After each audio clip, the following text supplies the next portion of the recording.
greetings.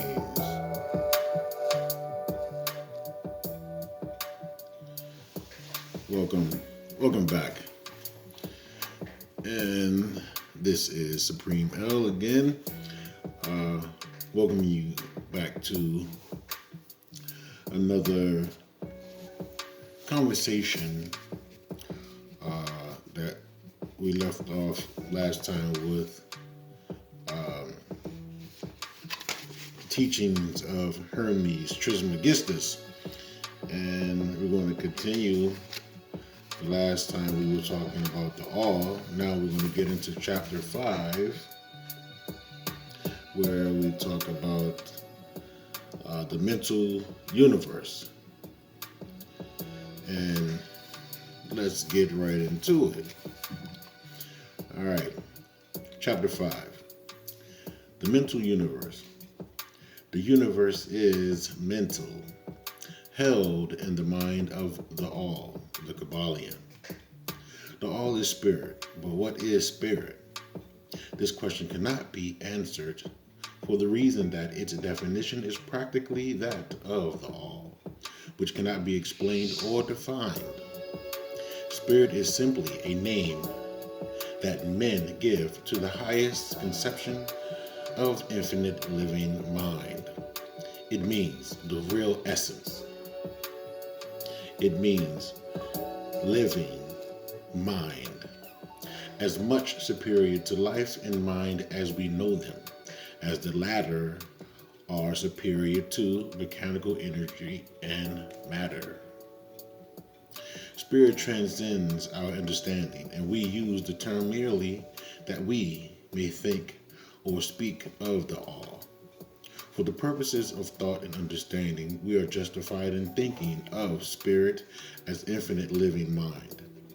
At the same time, acknowledging that we cannot fully understand it, we must either do this or stop thinking of the matter at all. Let us now proceed to a consideration of the nature of the universe as a whole and in its parts. What is the universe? We have seen that there can be nothing outside of the all. Then is the universe the all? No. This cannot be because the universe seems to be made up of many and is constantly changing, and in other ways it does not measure up to the ideas that we are compelled to accept regarding the all. As stated in our last session, then if the universe be not the all, then it must be nothing. Such is the inevitable conclusion of the mind at first thought. But this will not satisfy the question, for we are sensible of the existence of the universe. Then if the universe is neither the all nor nothing, what can it be? Let us examine this question.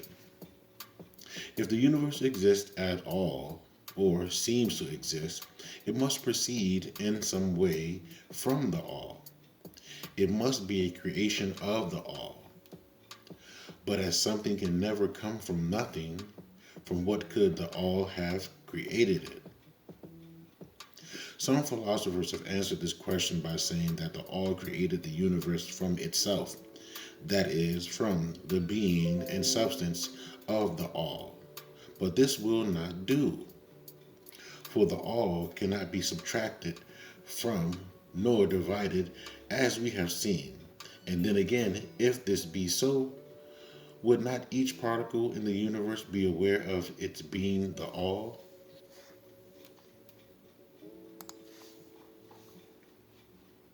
The all could not lose its knowledge of itself, nor actually become an atom or blind force or lowly living thing.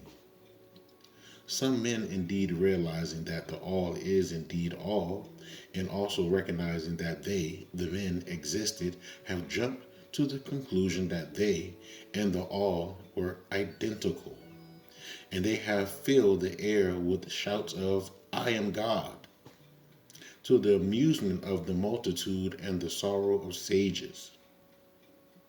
The claim of the compulsio the claim of the corporal soul that I am man would be modest in comparison.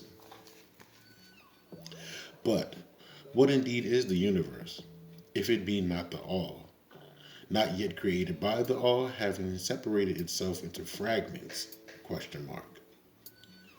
What else can it be? Of what else can it be made of? This is the great question. Let us examine it carefully. We find here that the principle of correspondence, see lesson 1, comes to our aid here. The old Hermetic axiom, as above, so below, may be pressed into service at this point. Let us endeavor to get a glimpse of the workings on higher planes by examining those on our own. The principle of correspondence must apply to this as well as to other problems. Let us see. On this plane of being, how does man create? Well, first he may create by making something out of outside material. But this will not do, for there are no materials outside of the all with which it may create. Well, then, secondly, man procreates or reproduces his kind by the process of begetting, which is self-multiplication, accomplished by transferring a portion of his substance to his offspring. But this will not do because the all cannot transfer or subtract a portion of itself, nor can it reproduce or multiply itself. In the first place, there would be a taking away, and in the second case, a multiplication or addition to the all, both thoughts being an absurdity. Is there no third way in which man creates? Yes, there is. He creates mentally, and in so doing, he uses no outside materials, nor does he reproduce himself, and yet his spirit pervades the mental creation. Following the principle of correspondence, we are justified in considering that the all creates the universe mentally, in a manner akin to the process whereby man creates mental images. And here is where the report of reason tallies precisely with the report of the illumined, as shown by their teachings and writings. Such are the teachings of the wise men. Such was the teachings of Hermes. The all can create in no other way except mentally, without either using material, and there is none to use in parentheses, or else reproducing itself, which is also impossible in parentheses. There is no escape from its conclusion of the reason, which, as we have said, agrees with the highest teachings of the illumined. Just as you, student, may create a universe of your own in your mentality, so does the all create universes in its own mentality. But your universe is the mental creation of a finite mind, whereas that of the all is the creation of an infinite. The two are similar in kind, but infinitely different in degree. We shall examine more closely into the process of creation and manifestation as we proceed. But this is the point to fix in your minds at this stage. The universe and all it contains is a mental creation of the all. Verily, indeed, all is mind. The all creates in itself infinite mind countless universes which exist for eons of time.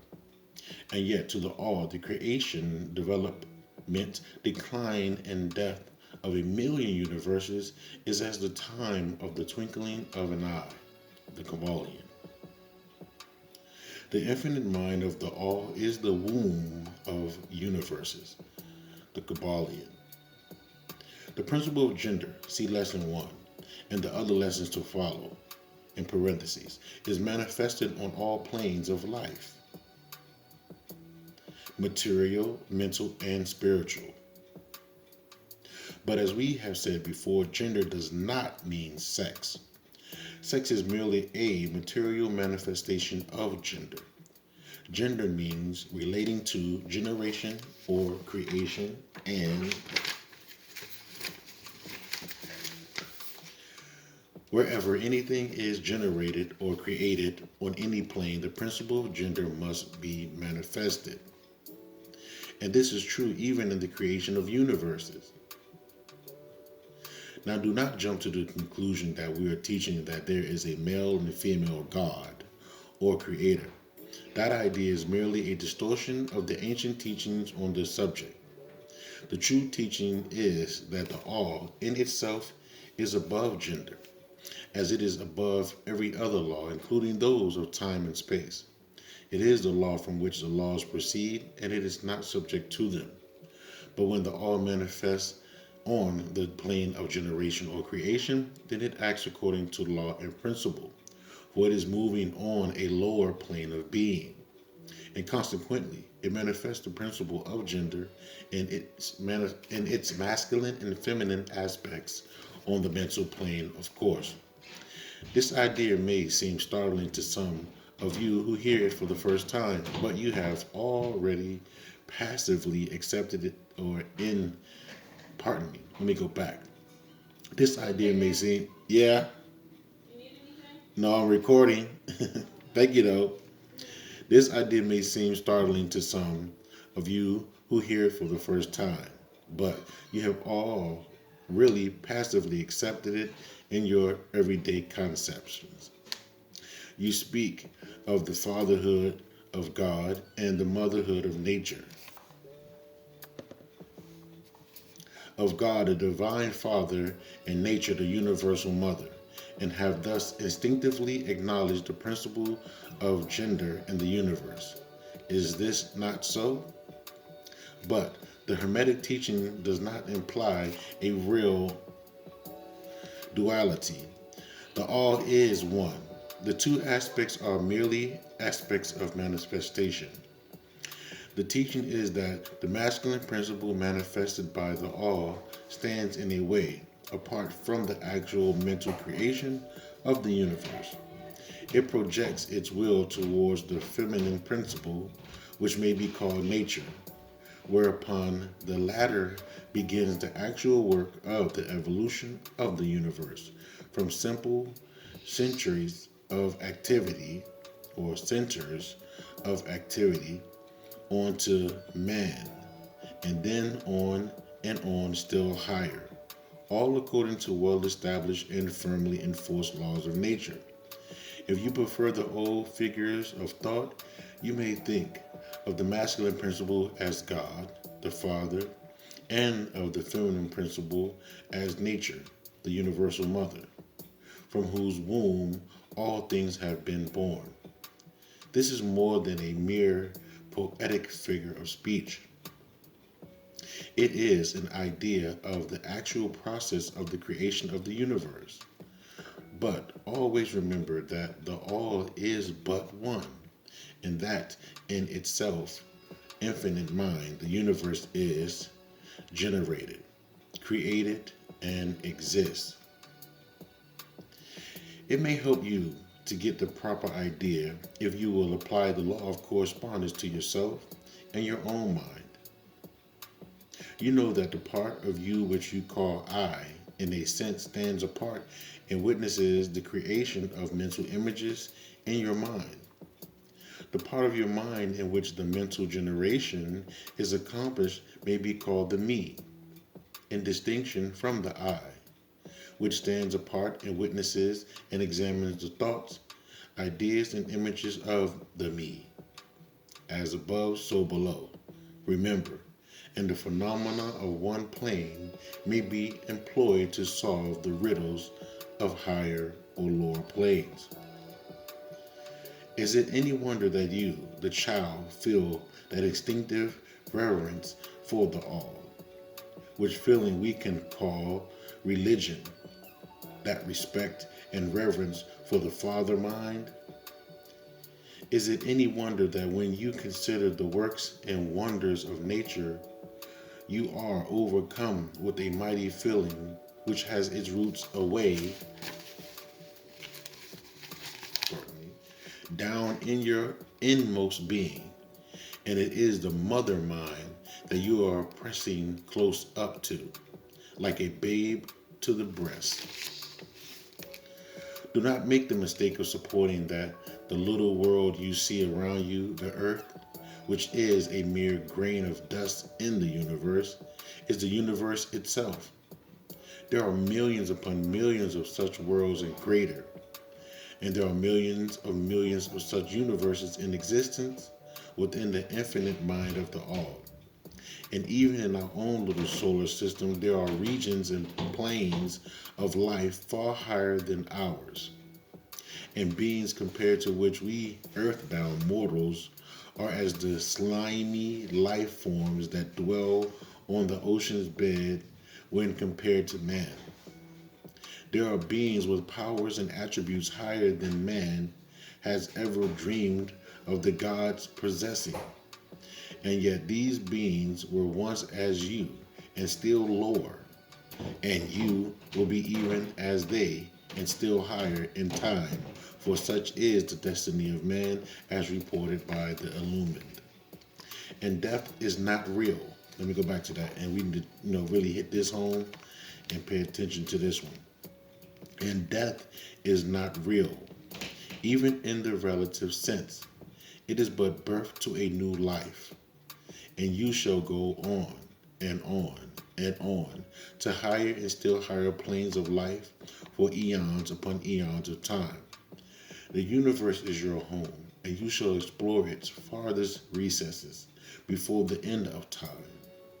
You are dwelling in the infinite mind of the all, and your possibilities and opportunities are infinite, both in time and space. And at the end of the grand cycle of eons, when the all shall draw back into itself all of its creations, you will go gladly, for you will then be able to know the whole truth of being at one with the all. Such is the report of the illumined, those who have advanced well along the path. And in the meantime, rest calm and serene. You are safe and protected by the infinite power of the Father-Mother mind. Within the Father-Mother mind, mortal children are at home, the Kybalion. There is not one who is fatherless nor motherless in the universe, the Kybalion. And that is chapter 5, and it is the mental universe. And the next one is chapter 6, and it is the divine paradox, which we will be getting into once we come back in and return. We will be getting into that one, and that one, as I say, it's a good read. So if you can get it, definitely get your hands on the three initiates, the Hermetic philosophy of ancient Egypt and Greece, the Hermes Trismegistus, the great, and masters of masters. And with that being said, it's not deep, but it's deep. And I like the term father, mother, mental mind. We all are one, and all is all. So you can't take away or add to it. So it's a really good read, and I implore you to pick it up and get it and do some researching on it. And I'll be opening up a little bit later and having a question and answer, and we're gonna go back over this and start from the beginning again once we finish it out, and then we'll bring more guests in to talk more about it and expound on it more, because it is really something that we can get into and to be thinking about. Again, it really says something there too about there's no real death. Death is not real. So, and that's something to think about, because we do go on. as we speak about energy, they say energy can only be contained and moved. It cannot be destroyed. So if we have energy, what you say, a pulse, because they take your pulse, which is energy, thump, thump, thump, thump, thump, thump, electric in your body, they shock you back. If your heart stops beating, which is an electrical pulse, we can only contain and move that. We can't destroy it. And then, we do move on to higher existence of life. So please join me on the next one. Again, out there, stay safe, look out for each other and yourself, and to all be love, and to love be all. All right. So with that being said, I say thank you again for joining me. I am Supreme L, and stay safe and peace.